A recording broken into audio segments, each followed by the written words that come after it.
Hey there, everybody. Thomas with Basecamp Trading. It is Monday, March 11th, and we're going to take a look really quick here at the Dow and kind of how this market has moved today. It played out really well. Now, first thing in the morning, it was down. The Dow was actually selling off while the other indices were holding on to gains due to Boeing and what's going on there. But we said, if you're in the trading room, we said, look, Dow should turn and start to go catch up with the other indices. It should start to climb back up. And there are a couple things pointing to that.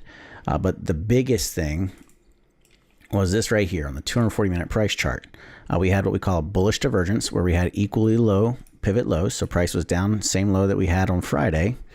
But we had higher low indicator lines and higher low histograms. Then we also ended up closing with a hammer here on both the 240s and the 120-minute price chart. So we had a bullish divergence with a hammer, which suggests for sure it should start to climb. It's a very solid setup, a very strong setup. And then the way you trade it is you just go down to your Renko chart, and all we do is we buy it whenever it changes to green using the Trender Pro.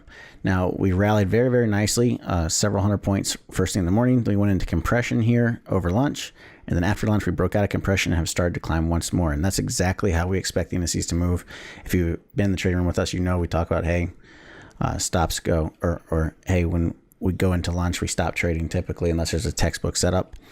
Coming out of lunch, we look for volatility to pick back up and for the markets to start moving once again. So it ended up working out beautifully. Great job to everybody in the trading room that took the longs in the Dow using that bullish bias and using Renko and Trender Pro. It played out perfectly just like we wanted to see. So that's it for today, though. I hope it helps.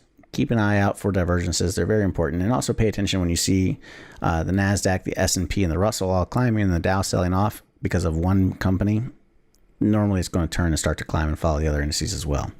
But that's it for today. I will see you all in the trading room bright and early tomorrow morning. Don't forget, like and subscribe, and feel free to browse the channel. There's a lot of other videos in here that will help and explain different setups and different types of trades to look for in the markets every day. But that's it for now. And until next time, everybody, happy trading.